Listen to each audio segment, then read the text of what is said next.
All right, so we're back for another deep dive. Oh, yeah. And this time, we're going deep into the world of Canadian taxes. Always a fun topic. It is, especially if you can find ways to legally reduce the burden. For sure. And that's kind of the theme of this deep dive. Absolutely. We're going to be looking at a book called The 15 Secrets the Taxman Doesn't Want You to Know. Oh, intriguing title. Written by Dwayne Daku. Okay. Now, just hearing that title, yeah, you know, we're going to be in for some interesting stuff. Definitely. It sounds like it's going to be full of some juicy tips and tricks. Yeah, exactly. To navigate the tax system. So, disclaimer right up front. Yes. We are not financial advisors. This is just for informational purposes and entertainment. Absolutely. But Dwayne, in this book, presents a lot of really interesting ideas for sure to potentially reduce your tax burden. Right. So of his 15 secrets, the one that we thought was really intriguing and really grabbed our attention was this whole idea of the best tax shelter. Ooh, okay. And I'm just going to say it right off the bat. Okay. He advocates for life insurance tax shelters. LITs? Yeah, LITs. Okay. As a potentially superior alternative to RRSPs for long-term growth. So he's challenging the conventional wisdom there a little bit. He is. Okay. He is. And I think for a lot of Canadians, this might be a really new idea. Right. Because RSPs have always been sort of like the gold standards. Yeah, it's what everyone tells you to do. For sure. Contribute to your RRSP. Contribute to RRSPs. So he's saying, well, wait a second. Yeah. There's this other option. Yeah. And it has some advantages. What kind of advantages are we talking about here? Well, one of the biggest ones is that within a LITS, your money can grow completely tax-free. Oh, tax-free growth. Now, that definitely catches my attention. Isn't it? Because normally, when you have investments, you're paying taxes on those gains as you go. Yes, absolutely. So to have tax-free growth, that's a pretty significant advantage. And I'm just going to jump in here and say, help me understand how that works. Because usually we have to pay taxes on our gains. Exactly. So how is this different? Yeah. So how is this different? Okay, I'm curious too. Yeah, listen. So the way it works is that LITs are structured in a unique way that provides tax advantages at every stage. Okay. So from the moment you put your money in, it starts growing tax-free. Right. And when you eventually take the money out, whether it's through withdrawals or as a beneficiary, those amounts are also tax-free. So are you telling me? I am saying. That if I put money into this LITs, it's going to grow tax-free. That's the idea. And then I can take it out tax-free. Potentially, yes. Now, this sounds almost too good to be true. Right. It does sound pretty amazing. Okay. But the book argues that it's a legitimate strategy. Okay. As long as you meet the specific requirements for setting up and maintaining a LITS. Which I'm assuming we'll probably get into a little bit later. We'll delve into those details a bit more. Okay. So he uses an example in the book to really illustrate the power of LITS. I'll give a good example. And the example is of someone who invests, let's say, $10,000 annually for 20 years. So a consistent investment over a long period. Exactly. And he compares what would happen if they put that money into just a non-sheltered investment. Okay, so just a regular investment account. Then an RRSP.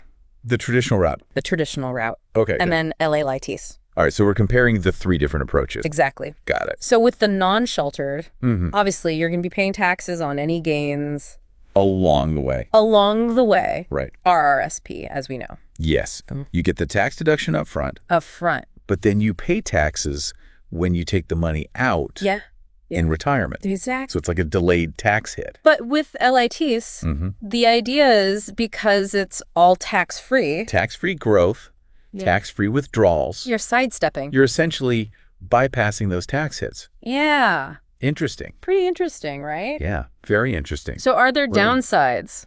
That's a good question. Or risks? Because it sounds almost too good to be true. To consider with LITs. Right. There's got to be some catch. Well, like any investment, Yeah. there are potential drawbacks. Okay. They can be more complex to set up. Than traditional investment accounts. Right, because there's probably more specific rules and regulations that you need to follow.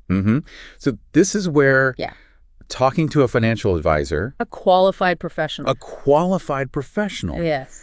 Is so crucial. Absolutely, because they can help you navigate those complexities. Exactly. And determine if it's the right fit for you. All right, so we've talked about LITs. He also highlights another tool for Canadians, and that is the TFSA. The tax-free savings account. Tax-free savings account. Yes, very popular these days. Very popular. But I think a lot of people still have some confusion. I see that because it's relatively new. From an RRSP. Compared to RSPs. Especially in terms of tax advantages. Right, because there's different tax implications for both. So how would you explain? Okay, so the key difference is when you get the tax benefit. Okay. With an RRSP, you get a tax deduction up front when you contribute, but you pay taxes on the withdrawals in retirement. So you're kind of deferring the tax hit. Exactly. You're kicking a can down the road a bit. Okay, but with a TFSA? Now, the TFSA, it's the opposite. Okay, walk me through it. You don't get the upfront tax deduction when you contribute. But the withdrawals are completely tax-free, no matter how much your investments have grown. So if I put money in a TFSA today, let's say I let it grow for like 20 years. Long-term growth. Long-term. Okay. And then I decide I want to buy vacation property. All right, that's cool. I take that money out. I don't have to pay. You shouldn't owe any taxes. Any tax on those gains. Wow. Yeah, pretty attractive, right? That's pretty incredible. It is a powerful tool. It's like, having a secret weapon against the tax man. Yeah, exactly. Okay, I like that. But I'm assuming... But of course. Yeah. There's always a rule. Right, there's always a rule. And limitations. Right, there's no free lunch. Fill us in. So TFSAs have annual contribution limits. Okay. And those limits can change. Oh, so they're not set in stone. Set in stone. The government can adjust them. And you can withdraw. You can withdraw funds anytime without penalty. Okay. But those withdrawals will impact your future contribution room. Okay. So there's a bit of strategy involved there. So it's not just a complete free-for-all? No, you have to be mindful of the rules. Okay. But it does offer a lot of flexibility. This is really interesting. It is. But before we get too far down the rabbit hole of tax strategies. Tax strategies, we have to acknowledge that no single approach is perfect for everyone. Is perfect for everyone. Exactly. So what might be a brilliant move for one person could be a total disaster for another? Absolutely. Everyone's financial situation is different. That's why it's so important to consult with a qualified financial advisor. Yes, someone who can look at your individual circumstances. Exactly. And give you tailored advice. And help you decide. If a LITS or a TFSA is the right or any other strategy for you is the right fit for you. Now, I want to dive a little bit deeper into these strategies. All right, I'm ready. Starting with the LITS. Okay, those life insurance tax shelters. Because he talks about two main ways to access the funds. All right, so how do you actually get your hands on the money? Right. And one is direct withdrawal. Direct withdrawal, that sounds pretty straightforward. Direct withdrawal, which we know would be tax-free. Okay. But then he also talks about borrowing against the policy. Oh, borrowing against the policy. Now that's interesting. Which I have to admit, I'm intrigued. That I'm a little confused about. It sounds a little bit like a puzzle. Yeah. Borrowing from yourself in a way. So let's unpack that. Let's break that down. Okay, so borrowing against your own life insurance policy. Walk me through that. How does that even work? It's a little bit of a head scratcher. It is, yeah. But the way I understand it is your life insurance policy, especially if it's the type that Dwayne is discussing, builds up cash value. Okay, so it's like a savings component within the policy. Yeah, like a savings account within your policy. Got it. So instead of withdrawing that money directly, which we know would be tax-free, you can actually use it as collateral for a loan. So you're borrowing against your own money in a sense. You're borrowing from yourself, using your policy's cash value. As security. I see. And here's where it gets even more interesting. Okay, lay it on me. In many cases, the interest that you pay on that loan can be structured to be tax deductible. Wait a minute. So I'm borrowing money. That's technically mine. Yeah. And I might even get a tax break on the interest. I know, it's a little bad. That's wild. I'm bending. It is. Yeah. That's like some financial sorcery. It really is. It's like, what? Yeah. How does this work? Possible. It really highlights. It just shows you the importance of understanding the tax code. Yeah. Because the ins and outs. There are these little nuances and strategies that can really work to your advantage. So this whole borrowing against your policy thing sounds great. It sounds pretty appealing. But I'm also a little bit cautious. Okay, and rightfully so. Yeah. Because what are the downsides? There are potential downsides. Fill us in. So while it offers tax benefits and flexibility, it's important to remember that you are taking on debt. Right. It's not free money. Free money. Even though it might feel like it. Exactly. So if you're not careful, you could end up owing more in interest than you gain in tax savings. No, okay. So this needs to be carefully considered. This is definitely something you want to talk to your financial advisor about. Absolutely. Just see if it makes sense for your situation. All right. So we've covered some pretty complex stuff. Yeah, we've gone deep on the LITS. With LITs. Right. Let's switch gears back to the TFSA. Back to the tax-free savings account. For a minute. Okay. Because you mentioned Dwayne's book provides some real-world examples. Yeah. Of how its flexibility can be advantageous.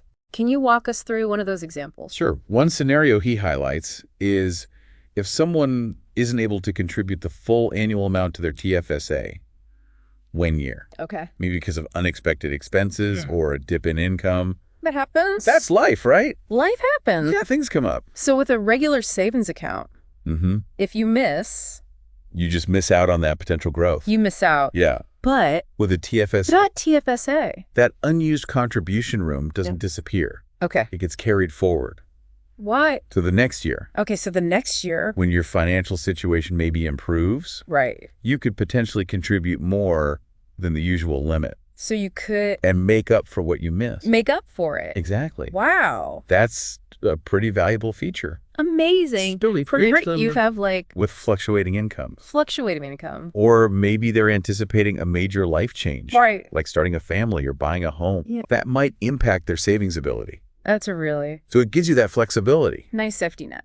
It does. It's like a built-in safety net. Yeah. For your savings plan.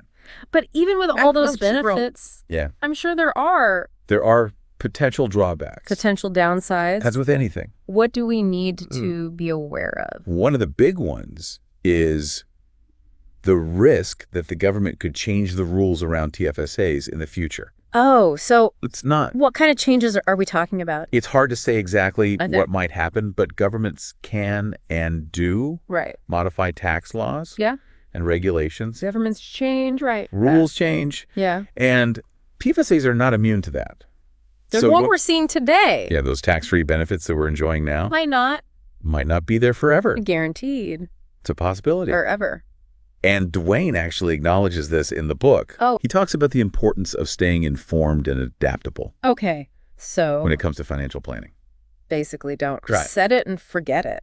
Yeah. Got to stay on top of things. You've got to. Because the rules can change. Keep abreast. Exactly. Of any changes to tax laws. Stay informed and be prepared to adjust your strategy. Adjust your strategy. If needed. Okay. So.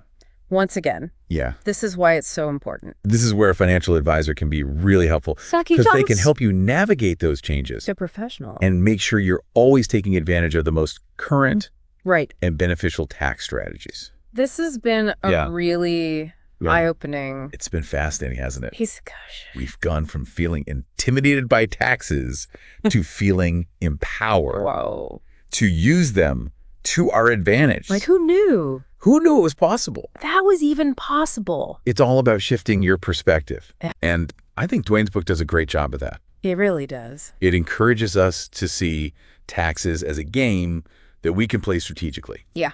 And like any game. Like any game. The more you understand the rules, the better your chances of winning. Chances of winning. Exactly. All right. So I think we're going to wrap up. All right. I'm ready for the grand finale. This deep dive, I want to leave you with a hit me with it. Provocative thought. All right. Dwayne's underlying message is really about staying informed and being adaptable. Adaptable. And so this raises a question for all of us. Right. I'm all ears. what steps can we take right now to make sure we're not caught off guard by any changes? Okay, so how can we stay ahead of the curve? Yeah, to tax laws or other financial regulations. Yeah. That could impact. That could really affect our savings. Our financial well-being. And investments. That's the million-dollar question, isn't it? It is. And one that we should all be thinking about as we navigate this complex world of personal finance. Is a really good question. Yeah, it's something we should all be thinking about. For sure. Now, before we wrap things up completely, I want to circle back to something you said earlier about LITs being a superior alternative to RRSPs. All right, back to the LITs versus RRSP debate. Yeah, for long-term growth. That is a bold statement. It is a bold statement. You know, RRSPs have been the go-to for retirement savings in Canada for so long. It's what everyone's told to do. An institution. Yeah, exactly. But Dwayne's really challenging that. He is. He's shaking things up a bit. Yeah, he's saying, wait a second. There's this other option. And it might actually be better. Interesting. In terms of tax efficiency. Okay. So what makes them so much better? Well, one of the things he highlights is that the money inside a LITs grows tax-free. Tax-free growth. No, that's a big deal. And that's a huge difference compared to RRSPs. Right, because with RRSPs, where you're going to pay taxes on those gains eventually. Pay the piper. Yeah, when you withdraw the money in retirement. Eventually. Right. So with LITs, you get to keep more of your money. Sidestepping those taxes altogether. You're letting it grow. Letting it compound and grow. And compound. Without the tax man taking a bite. Without having to pay those taxes along the way. That makes a big difference in the long run. It really does. Especially when you're talking about decades of potential growth. I do have one kind of lingering question about LIT. All right, shoot. Okay, so it's one thing. Yeah. To have your money growing tax-free. But what good is it if you can't access it? That's the point. You need to be able to use the money when you need it. When you need it. Right. So how easy is it to actually access? So how accessible are the funds within a LITS? The funds. Well, Dwayne addresses this in his book. Okay. He outlines two main ways to access the money. Listen. The first is through direct withdrawals. Okay. Which, as we've talked about, are generally tax-free. So you can tap into that money. Without a big tax hit. Without having to worry about a huge tax bill. Okay, and what's the second option? The second option is borrowing against the policy. Borrowing against the policy. Okay, that one still has me a little curious. I know, it's a little tricky. It's a unique concept. To wrap your head around. It is. So can you just remind us? Calm down. Worked. So basically, you're taking out a loan. Okay. Using your policy's cash value as collateral. So you're not... So instead of withdrawing the money directly. Withdrawing it. And potentially facing taxes on those withdrawals, you're borrowing against it. Borrowing against it. And potentially even getting a tax deduction on the interest. I know. It's pretty clever, isn't it? It's like a little, it's like a little hack of the tax code. Yeah. Dwayne gives some great examples in his book. He does. Of how this strategy can be used to maximize wealth and minimize your tax burden. I think we should probably say it one more time. Yeah, okay. This is not financial advice. Absolutely not. We are not financial professionals. That's what we've discussed today. This is just for informational and entertainment purposes. Or just some of the key concepts. Yeah, we're just exploring some interesting ideas from the book. And strategies. Right. Presented in Dwayne's book. But it's crucial to remember that everyone's financial situation is different. Yes. What works for one person might not work for another. That's why it's so important to consult with a qualified financial advisor. Yeah. They can help you figure out. Get personalized advice. The best course of action for your specific needs and goals. Exactly. All right. I think that's a wrap. I think so. We've covered a lot of ground today. Well, we did. We've delved into the world of LITs and TFSAs. We learned. Explored some alternative tax strategies. About borrowing. And hopefully inspired you to think differently about taxes. Against our life insurance policies. Yeah, exactly. So we want to thank you for joining us on this deep dive. It's been a pleasure. Into the world. Exploring these fascinating concepts with you. Of Canadian tax strategies. Remember, knowledge is power. And until next time. Especially when it comes to your finances. Happy saving. Happy saving, everyone.